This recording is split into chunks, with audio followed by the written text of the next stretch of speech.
All right. So, continuing on, let's just talk a little bit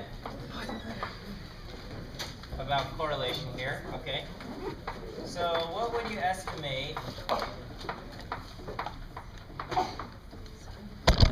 the correlation of something like this to be? Okay, so give me a number here. It was, I don't know. Okay, so yeah, just make sure it's still centered on the thing, please. Okay, and if you gotta move it around, that's fine. Okay. So what do you think R would be here? -1. Okay, so R has to be between -1 and +1. Okay, so is this going to be weak or strong? Strong. It's going to be very strong. This is a very strong thing. So this would be something. It's negative because we're going down. Okay, as one increases, the other decreases. So we've got a negative number, and I would say something like -0.95. Okay, so something very strong. It's a strong negative relationship. Okay.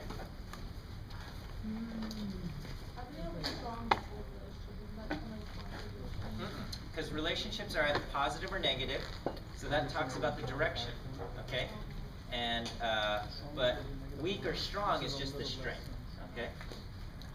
So so this is something where there's not a lot of scatter, but it's going in the negative direction, okay? On the other hand,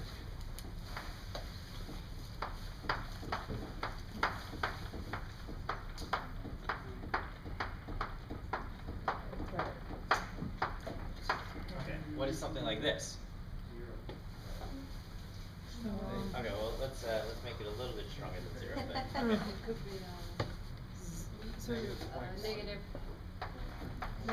-20. Okay, yeah. R equals negative maybe 0.2. Okay, not 20. Okay, because it has to be between 1 and -1. 0. Okay. So negative 0.2. Okay. I meant 20. Does that make sense? Yeah. Okay, that's fine. Okay.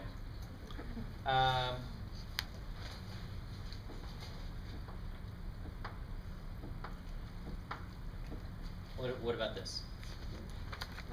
1.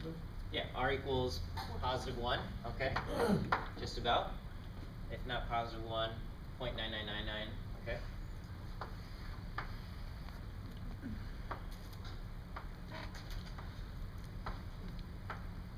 What about that one? 1. Also 1, okay? So the slope doesn't matter, okay? It's just whether or not there's a lot of scatter, and here in both of these, we've got a straight line and there's no scatter here, okay? So the slope of the line doesn't affect the correlation. It's just how much scatter is there around the line.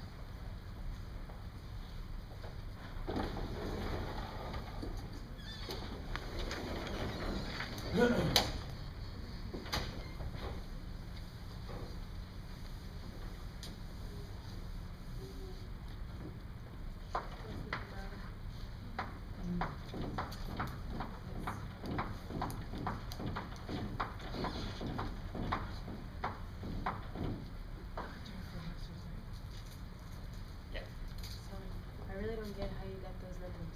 The 0.95, 0.2, 1, 1. How did you get it? Oh, okay. All right. So just tell me, is this a positive or negative relationship? It's a positive. Okay. So what does it mean to have a positive or negative relationship? And then the positive is close. Is like a straight line. Okay. So that's strong relationship. Okay. Strong relationship is if it's close to a straight line. Weak relationship is if it's scattered. Okay. Positive relationship means when one increases, the other also tends to increase. And then a negative relationship, when one increases, the other tends to decrease. Okay? So what's happening here? Is one increasing and the other increasing, or one increasing, the other decreasing? And one increasing, the other is decreasing. Yeah, this is a negative relationship because here's our x variable. We go larger as we go in this direction, right? Okay. But as we go in this direction, what happens to our y variable? Our y variable starts off here, but as x gets larger, it goes down. Okay? So we have a negative relationship. Okay? So that's how we get the negative number. Right. All right. Does this seem like the dots are close to the line or far away from the line?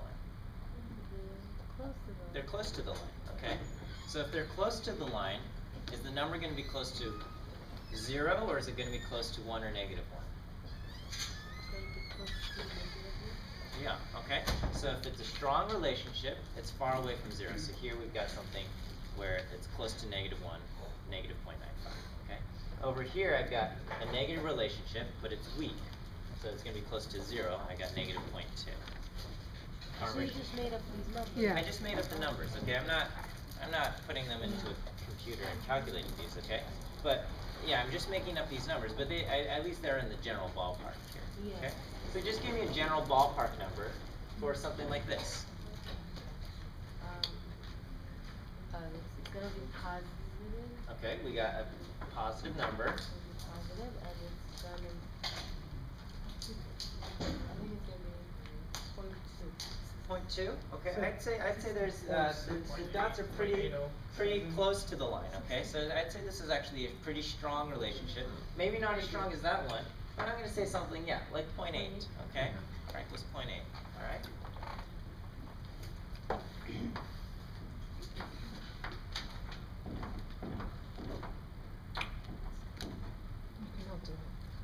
Okay, what about this?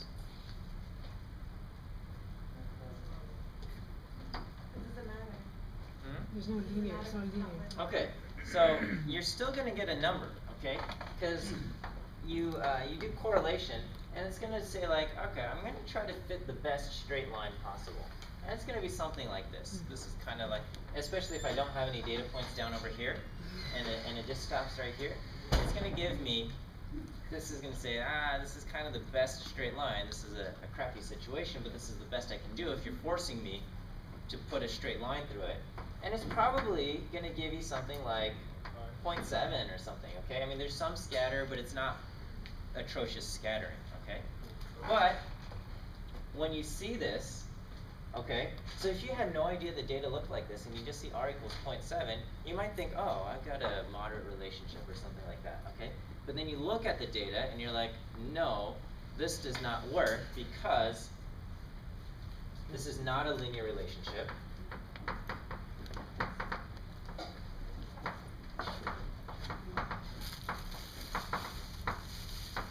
So the correlation value just doesn't mean much to us, okay?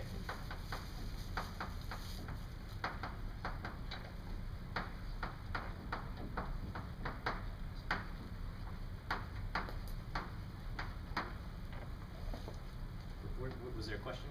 Well, I was just gonna say, because a lot of those tend to start off with like a lot right there. So if you were to put a line like that, then it would look like only a few of them are off the line. Yeah, you know, if I were to just ignore, so if I started off with something like this, and then I said, you know what, I'm just gonna hide these numbers, okay? Well, then, I didn't mean it like that. Okay. I just meant that you could put the line through it, and then just a couple of them are not on it. Yeah, that's also true, okay? But this is, you know, I mean, either one of these things, we're still running into problems because we're not kind of capturing the whole picture here, okay? So anyway, just this is a warning here that correlation does exist for situations like this. You still get a number. You put there's a formula to calculate correlation. We're not going to get into the formula. We're not going to bother learning how to calculate correlation by hand ourselves, okay? Or I'm just going to say there's an exercise in your homework, another stat crunch thing, okay, forgive me. But you basically put in pairs of data points, just like the height and weight thing that we had at the beginning. You put in pairs of data points, and the computer will calculate R for you. It's going to calculate correlation, and that's how people do it these days. Nobody does it by hand. But it's kind of useful to know where it comes from hand, but we're not going to worry about it. We just need to know, when I see a number like this, what does it mean, okay?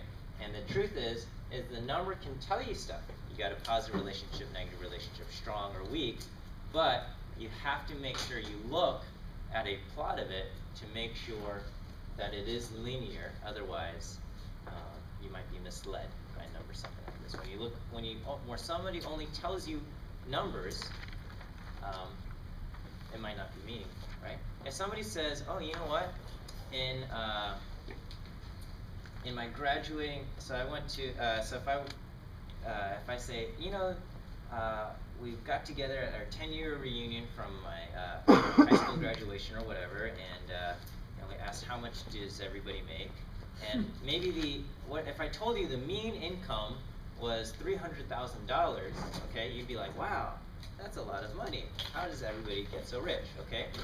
What I might not be telling you is that everybody actually only makes whatever, $50,000, $60,000, or just a quote normal amount of money, but then maybe one of the people graduated and became a billionaire, right?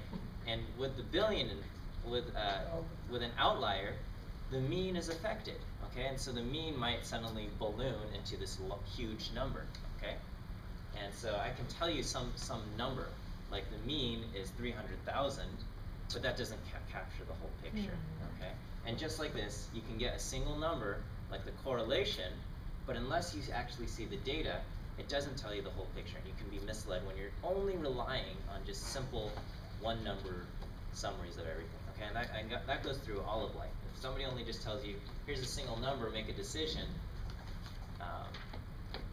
they might be honest, okay, but they could also be hiding other parts. All right, so that's I guess that's all I really want to say about correlation. Okay. Oh, one more. What about this? That's R there. R is 0.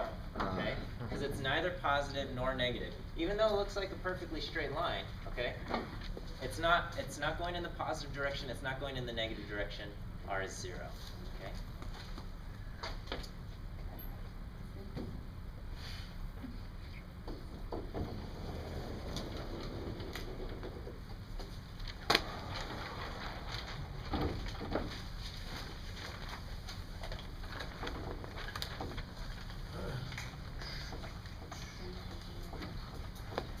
Okay, so all of these things that we've been drawing pictures of and stuff, I've kind of been drawing this line through the middle, okay? And we're saying this is kind of this summary line. Well, what if we actually wanted to know what that summary line is, okay? Well, we can figure it out, and that's, we will call it the best fit line, okay? Other names for the best fit line is the, regression line. Okay, or also the least squares line.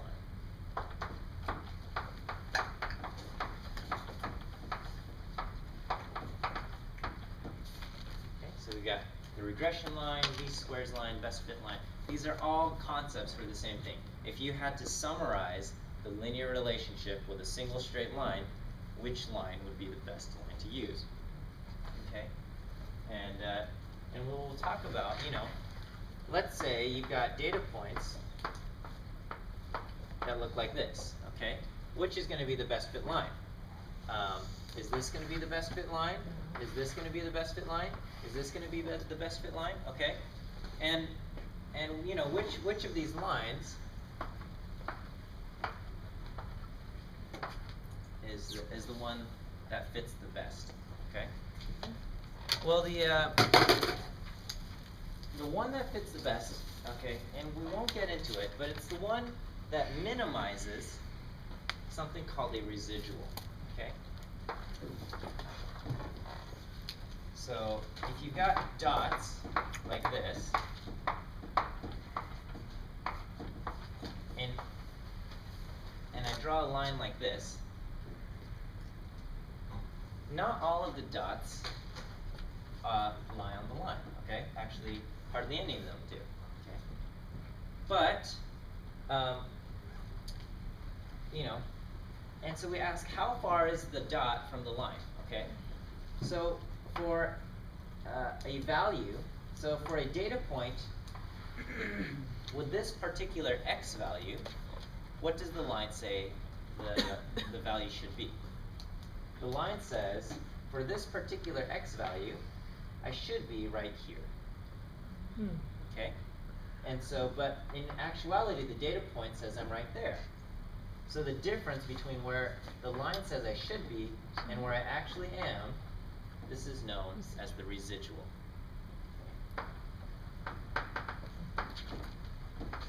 It's the difference between the actual data point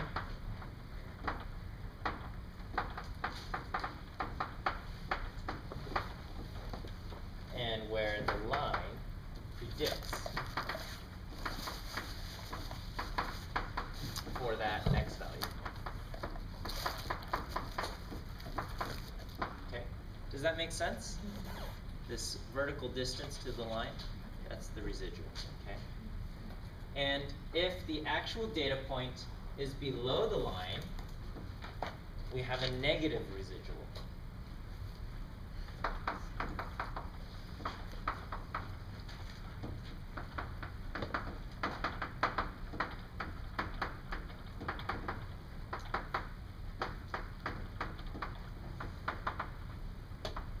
Our residual is negative. And if the actual point is above the line, so say for example this one, okay? The line says for that particular x value, I predict that we would be right here, and in reality, we're even higher. In that case, our residual is what? It's not negative, it's positive, okay? The actual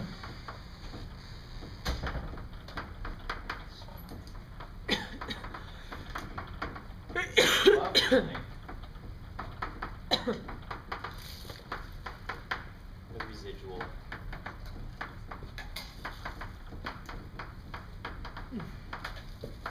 is positive. Alright. Okay. And the line that we choose to be the best fitting line is the one that minimizes all of these residuals, but it's actually the squares of the residuals, which is why it gets the name the least squares residual, okay? We're not going to worry about squaring all the residuals and all of that stuff, so don't worry, okay? I know it's like, oh god, that sounds that terrible, but it's, don't worry, okay? So, so some other, lucky for you, okay, other statisticians did a lot of math and calculus, and they minimized all of the squares, and they found that the least squares line, or the best fit line, will always have certain properties. Okay?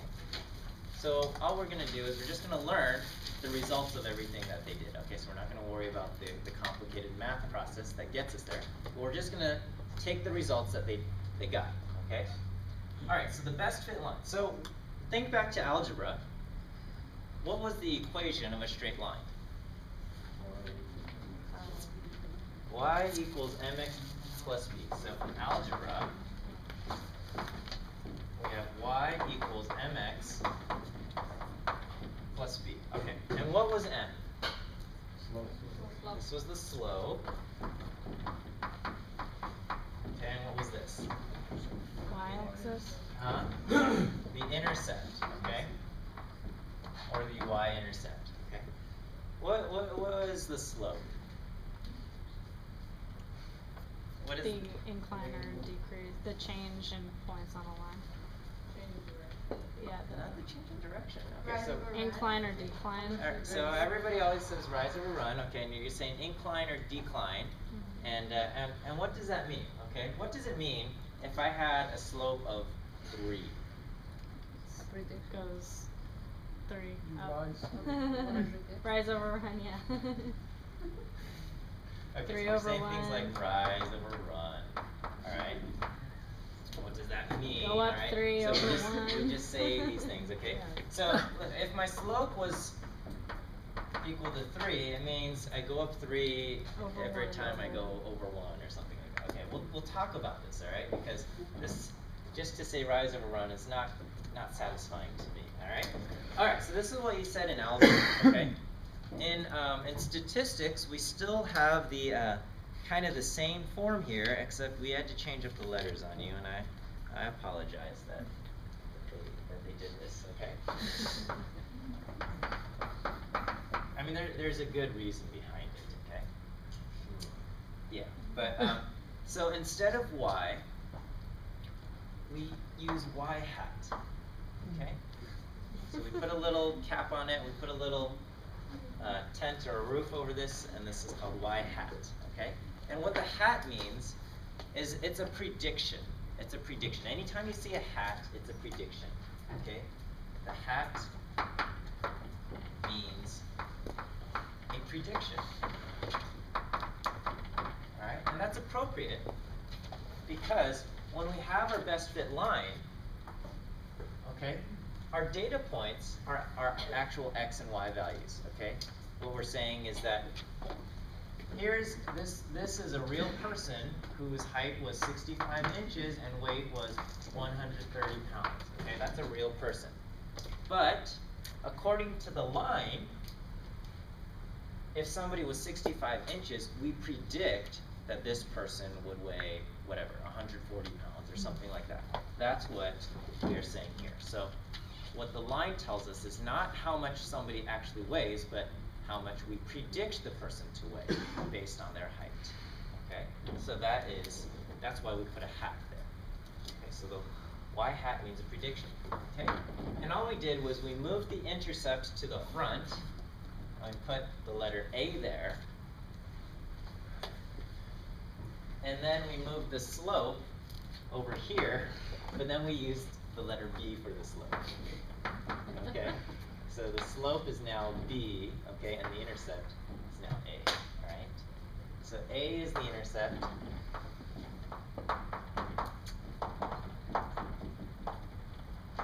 and B is the slope.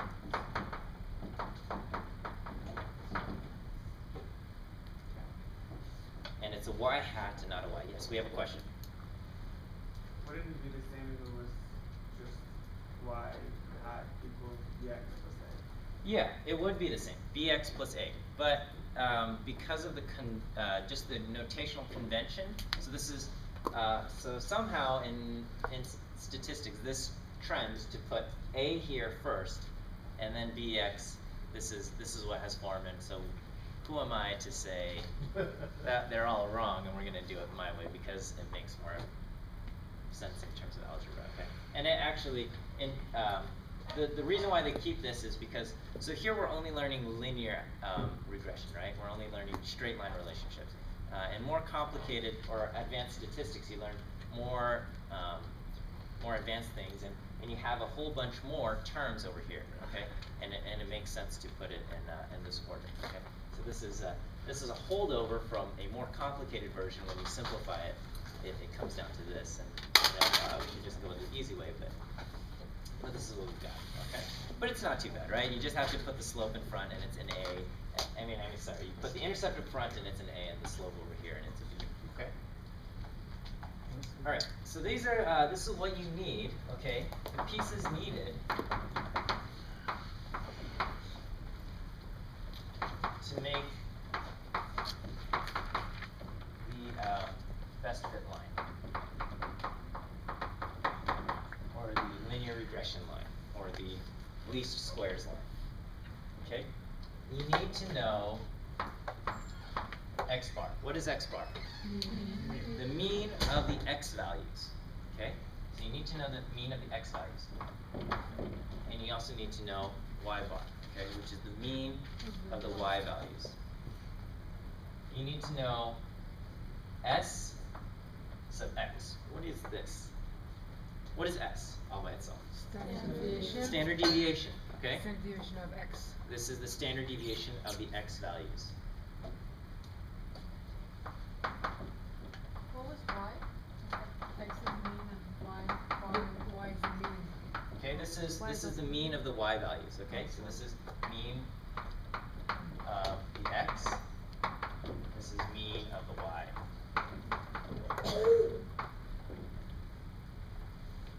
Okay, and then so just following that, I've got S sub y. That's going to be standard deviation of the y values. Alright, and the last piece I need to know is R, which is Correlation. the correlation.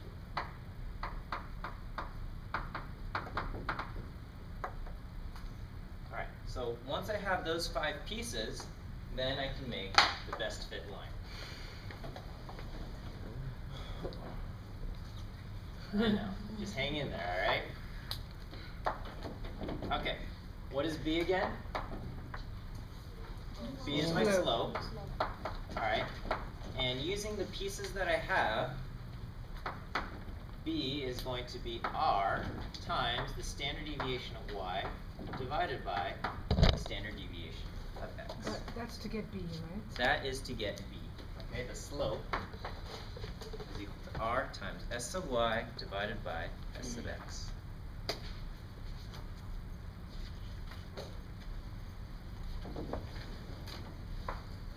And A is my intercept, okay? And A is going to be Y bar minus B times X bar, okay? So I have to find B first, and once I find that, I plug that in to get this. Yeah? Y bar minus B times X bar? Yeah, Y bar minus B times X bar, okay? So anytime you see letters next to each other with nothing, double it's check. just Yeah, yeah, yeah. multiplication, yeah. Exactly. Okay, so this gives you the slope, and this gives you the intercept. And so once you find all of that, you plug them into the equation, and you get y hat is equal to A plus bx. Y hat equals A plus bx. Now remember, you're just going to get a line, okay? This is just the equation of a line here, okay? My voice has been cracking all day. It's like it's 15 Drink some water. or something, huh? Drink some water. I know. I gotta drink more fluids. Take a break. Just call it an early night. Course it is. You want a cough drop? No, thank you. That'll just slur my speech here.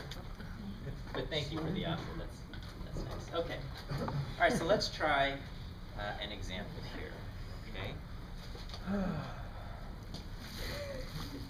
Make it sound so painful, but it's not. Okay. So here.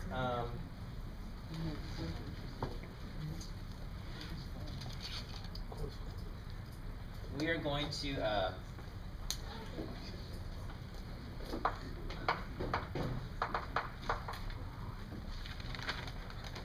we will try to predict a student's GPA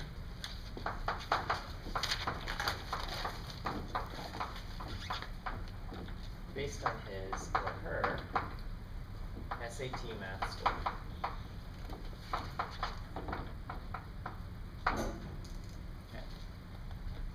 So we want to predict a student's GPA based on his or her SAT math score. Alright, so which one, in this situation, what are we going to use to predict the other? So you need the math score first. So we need to know the math score, and based on the math score, we're going to make a prediction for the GPA. Okay? So in this case, which one is going to be the Y and which one's going to be the X? That's what Mouse would be Okay, so which one do we make a prediction for? We make a prediction for Y, right? Okay, so because we put the hat over the Y. So which one are we predicting? GPA. We're predicting GPA. So we're predicting GPA, so our GPA is Y, okay? We try to predict GPA.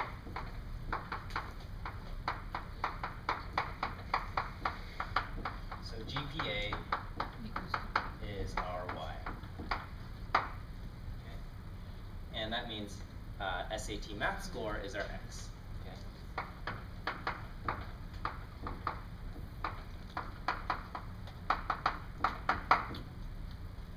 And this is going to work because both math score and GPA are numeric variables, right? Your GPA is on a 0 to 4 point scale. Your SAT math score is between 200 and 800. All right, so let me give you the numbers here, okay? The average SAT math in this group was 649, that's pretty high. 649.5 with a standard deviation of 66.3, and the average y is 2.63 with a standard deviation of 0.580, and the correlation is pretty weak, 0.194. Okay. Alright, go ahead and using this, create the best fit line. So go ahead and take a minute. Sorry, that Y should have asymptote, isn't it? No, this No, is this a one y. next to GPA. No, that's still our y, okay? No. But are we It's predicting the it's GPA? We are, okay, so we will put a hat on it in our equation. Okay. But in terms of which is our x and which is our y, it's just our x and y.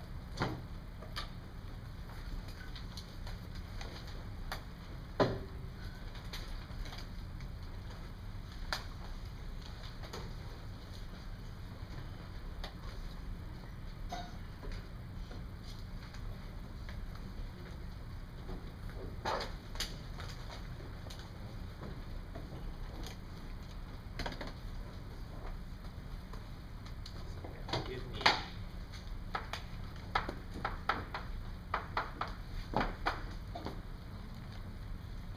We need to give the Y hat, right?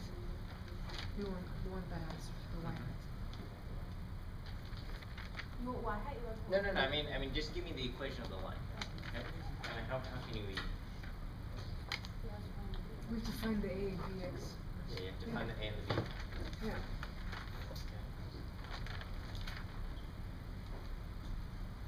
Alright. If you're stuck, just go through your notes, do your best, okay? All the answers you need are basically right here on these boards here. What should we round to? It doesn't matter. I mean, I would say keep 3 decimals. Okay. Sí, amor, que somewhere on the SC, I think, and I got them right on the.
If we did 0.002 with the 3 spaces, is that?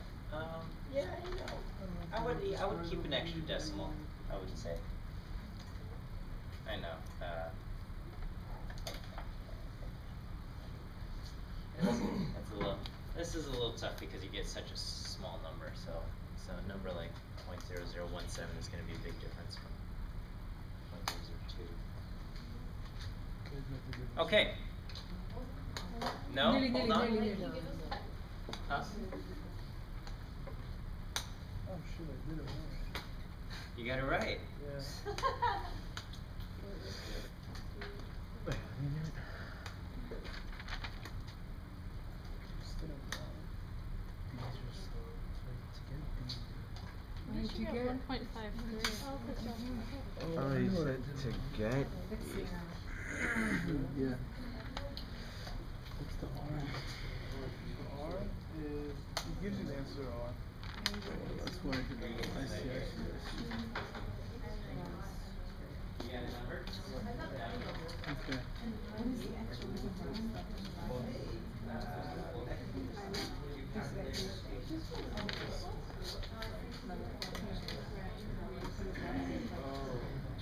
And the y hat a plus bx. What's this? Where'd you round to figure? That's not it.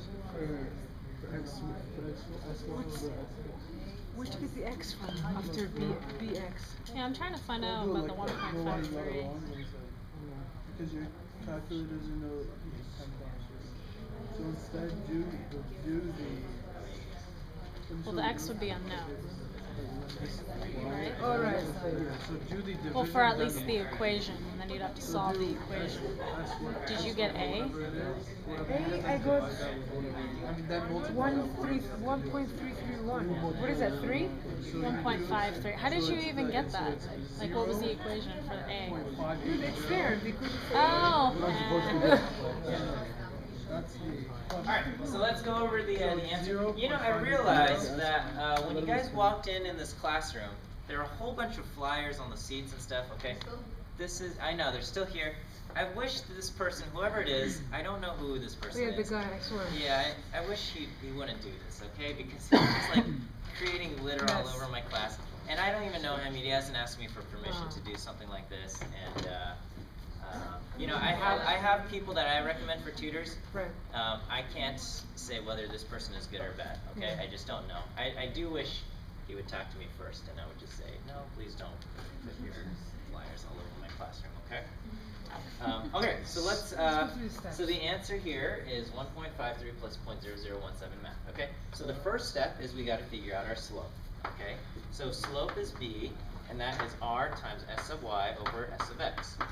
So it's just a matter of plugging in numbers. So I'm gonna put 0.194 times s of y 0.580 divided by 66.3. Okay? You punch this into your calculator, so you do 0.194 times 0.580 divided by 66.3, and you should get 0.0017, okay? 0.00169 or something like that. If you want to keep 169 or 17 or something like that, okay? That's fine. Alright, so that's the first step, that's to get B, okay? And depending on where you rounded, we might get something a little bit different, okay?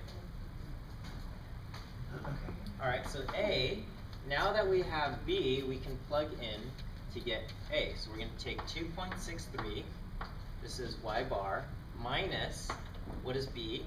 0.0017 times x bar, which is 649.5. Okay, so again, order of operations, you got to do the multiplication first, and then the subtraction. So you do 649.5 times 0.0017, and then you're going to do 2.63 minus that number, and I get 1.525, which rounds to 1.53, okay? But if you, or actually 1.5258 or something, okay? It rounds to 1.53. You always want two decimals. It doesn't. I would say keep 3 decimals probably, or something like that, okay? I'm a little bit more forgiving on these types of things, okay? So this is our prediction line, okay? So maybe you have y hat is equal to 1.53 plus 0.0017x, okay? That's totally valid, okay? But I've changed, rather than x, I put math, okay? So because this is the math SAT score, and over here, rather than y, I'm putting in GPA, okay? But it's also fair to put GPA hat, meaning what? This is our Prediction. predicted GPA, okay? So let's talk a little bit more about this. All right, so this is my prediction line. This is my best fit line. So that was the answer? That is the answer. The answer is predicted GPA is 1.53 plus 0.0017 times math SAT.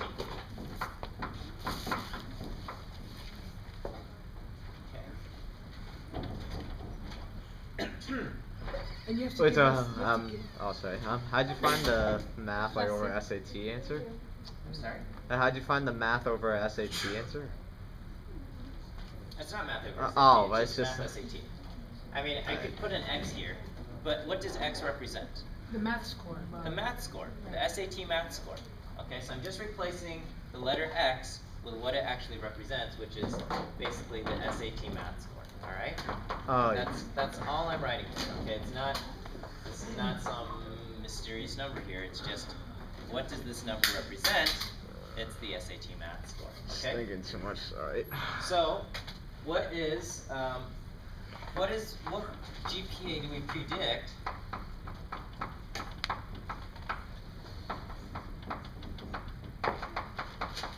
for someone whose SAT math is 700? Okay, what do we predict? Someone has a 700 math SAT.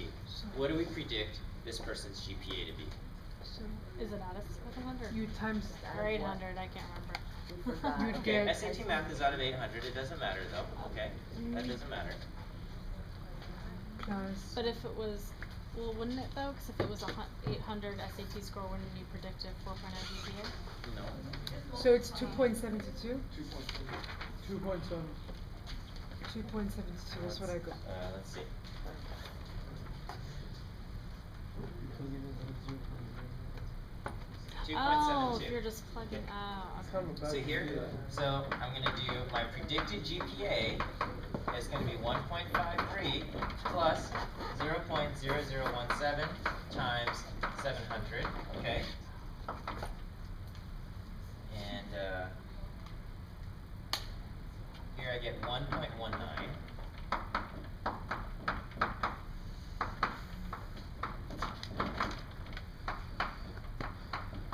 That's your y hat. Yeah, this is my predicted GPA. Mm. Okay. Now, if I plug in 800, which is a perfect math SAT, I'm not going to get a 4.0 GPA. Why? I forgot we were using what we used. Okay. Well, it's not just that, but it's You don't necessarily get them all right, right? yeah. Well, what goes into someone's GPA? A lot. A lot of different things, right? How good you are at math, how good you are at English, how good you are at these other subjects, how much partying you did before your finals week, okay? Whether or not you had a traumatic incident, that thing, okay? All sorts of things go into someone's GPA, okay? SAT math, maybe that plays a little part in it, right? And if you did really well in your SAT math score, you're probably going to do well in your math classes. But unless you're going to, an engineering school, you're going to have to take more than just math classes. And so there's a whole bunch of other things that go into GPA. So even though someone did really well, like 700 math is a good math score, okay? We're not predicting them to have a tremendously high GPA because there's a whole bunch of other things, okay? And just as likely, if somebody did poorly on their SAT math score, maybe their GPA we predict to not be super high, but that's not the kiss of death for someone's So GPA. there isn't really a relationship. No, there is, but it's not a super strong one, right? The relationship, the correlation yeah. between the two is 0.194. Okay, so it's saying there is a little bit of a relationship. It's just not very strong. How can we predict someone's GPA? Okay, SAT math score is probably not the best way to predict what someone's GPA is going to be.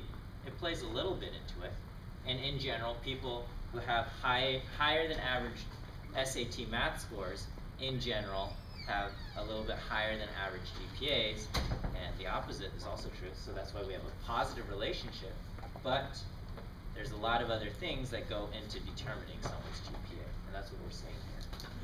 Okay, is that good? Yep. So let's say we interviewed someone and their math SAT score is 700, and but this person, so someone has math SAT equal to 700, and their actual GPA is a 3.1, okay? what is this person's residual?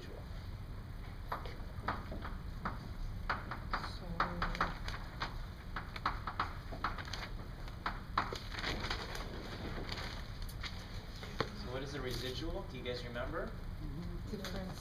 Difference between the actual negative 0.3 and the predicted. Okay. So in our case, is our residual going to be positive or negative? negative. It's going to be positive. Oh, Okay. what? Why is it going to be positive? Okay, yeah. Alright, so let's, I don't know what our line looks like, but it looks something like this, okay? And what we're saying is that someone has a 700 SAT math, okay, we predict their GPA to be 2.72. What was their actual GPA? Their actual GPA was up here at 3.1. This person's actual GPA is higher than what the line predicted. So you don't use what's on the line to subtract whatever other Yeah, number. so it's the residual is always the actual minus the predicted. So in this case, our actual point is 3.1, and our predicted, what was our predicted? 2.72. 2.72. For someone with an SAT math of 700, we predict their GPA to be 2.72. So what is our residual? 0.38. Okay, that's our residual. And this means this person's actual GPA is higher than what we predicted based on their SAT math. Okay, and someone else maybe also scored 700 math or SAT, but who knows? Maybe they were going through tough times during that semester, and so their GPA was like a 2, okay, 2.0. Okay, then their residual is negative 0.72. Their GPA is much lower than what we would have predicted for someone with a 700 SAT math. Okay, so GPA is higher than predicted.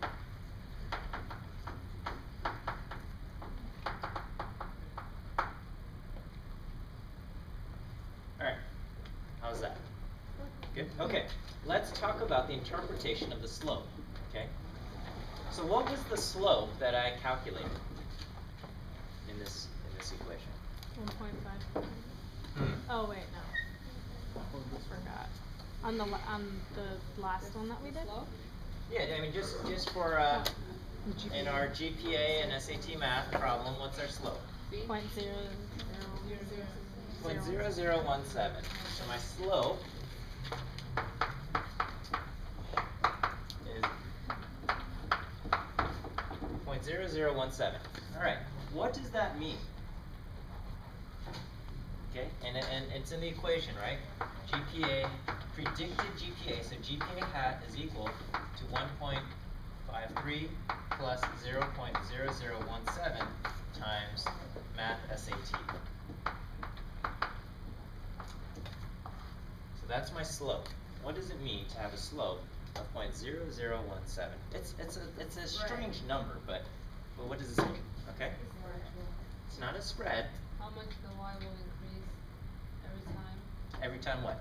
Every time we increase the x? Every time we increase, that's like the best answer I've heard. Alright. Thank you. Okay, so the slope is how much we expect, okay, and this is the key word here is we expect, okay, y to increase. Okay, so how much we expect our prediction to increase every time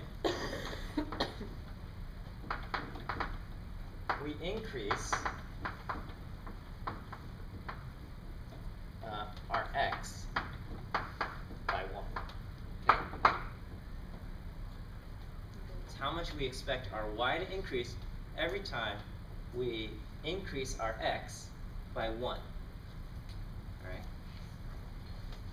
So let's talk about this, okay? And why is this number so small, okay? Well, you have to think, what does it mean?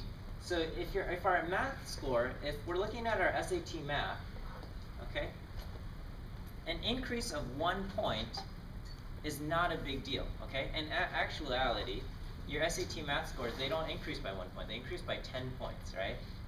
You don't get a 601. You get either a 600 or a 610 or a 620 or something like that. Nobody gets a 603. Okay. So an increase by 1 point is not really a big deal in the SAT thing. But if somehow we could increase, if someone's SAT math versus someone else 1 point higher, our prediction is that their GPA would be this many points higher.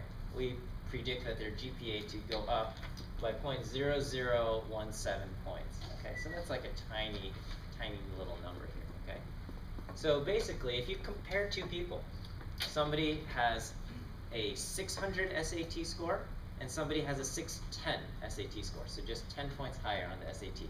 How much do we predict a difference in GPA? 10 times this, okay? So we would predict one person's, maybe one person would predict their GPA to be 2.33, okay? For the person with the 600, and the person with the 610, we would predict to be 10 times this more. So that would be basically like 0.02. So here we're predicting a 2.33. Over here we're predicting a 2.35. Okay, and that's basically what's happening. When we increase our x by 1 unit, how much do we expect y to increase? It's going to increase by the slope. Okay, so in terms of this, it's if the math SAT score increases by 1 point, okay, we predict the GPA to increase by 0.0017.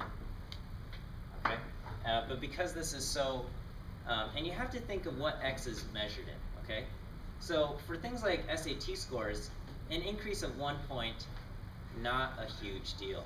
Okay, so maybe it would be better to say something like if it increases by 10 points, we expect it to increase by 0.017 or something like that. Okay, so that's possible. Okay, on the other hand, let's say we were trying to predict. So are you guys familiar with batting averages in baseball? Okay, so what is the batting average of an excellent baseball player? Yeah, okay. 0.3, and if you look at the numbers, it's like 0.34. That's like an excellent baseball player.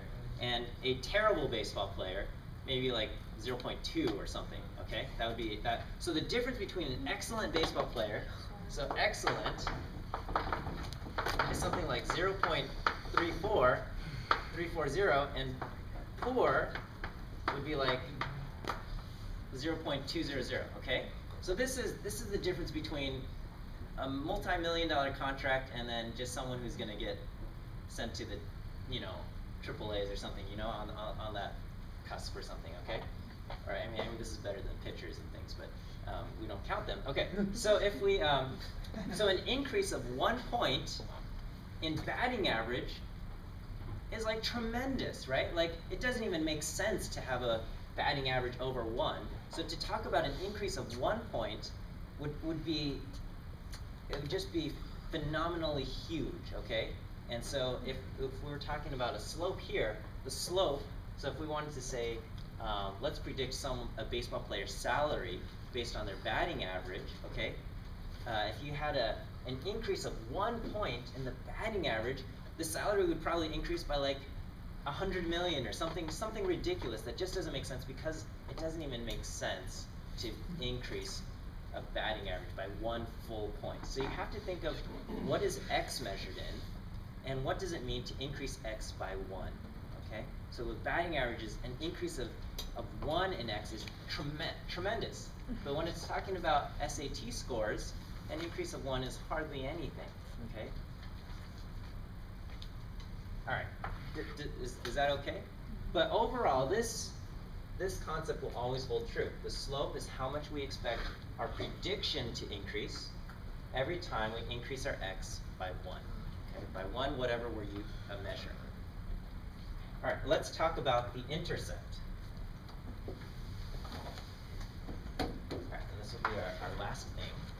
Okay, what is our intercept?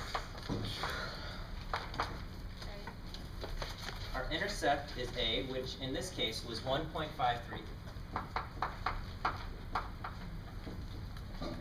The intercept is our prediction for Y if we were able to plug in 0 for X.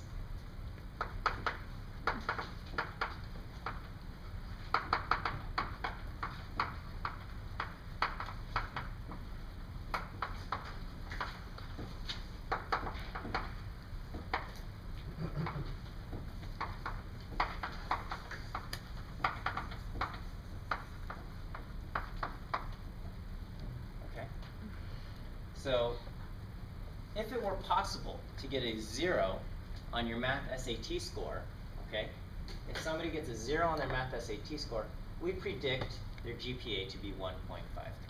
This is what we predict if we plugged in 0 for X.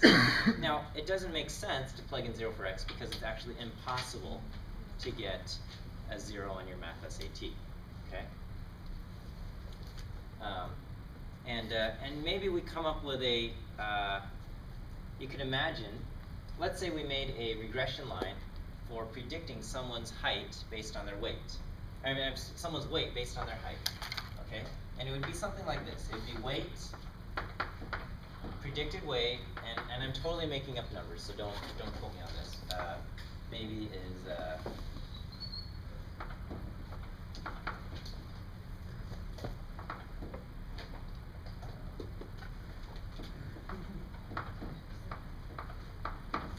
so here, and this is this is not a real equation here, okay? But what we're saying is the slope here is what? 5, okay?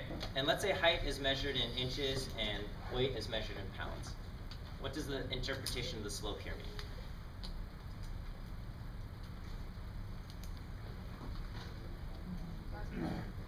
It's how much we expect Y to increase every time we increase our X by 1. So this means every time someone's height, or if we were to compare two people, and the height were to increase by 1 inch, we expect the weight to increase by 5 pounds. That's what this 5 means. We expect the weight, predicted weight, goes up by 5 every time the height goes up by 1. So it goes up by 5 pounds every time the height goes up by 1 inch, okay? In this case, the intercept is 10. Okay, this is the predicted weight if we were to plug in 0 for height.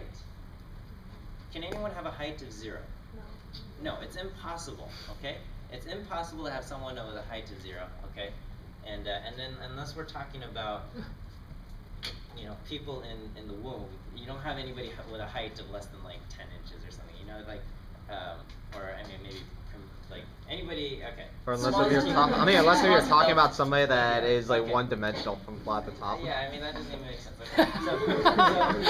So only if we plug in. It's just my imagination. Yeah, I mean only if we plug in height to 0 would we get, you know, we would predict weight to be 10. Okay, but that doesn't make sense. So the intercept is a prediction for Y if we were to plug in 0 for X. Sometimes it just doesn't make sense to plug in 0 for X. And in that case, the intercept doesn't have a practical interpretation, okay? On the other hand, if we were to make a regression line for the value of a car based on how many miles it has, then it makes sense to plug in 0, right? 0 miles on a car means it's a brand new car. And this would be how much we predict a brand new car to be worth, or at least for this particular model, okay? And that would be the intercept. How much, what is the value we predict if we plugged in 0 for X, okay? So with that, you should be able to do your homework, and we'll see you guys next week. Thank you.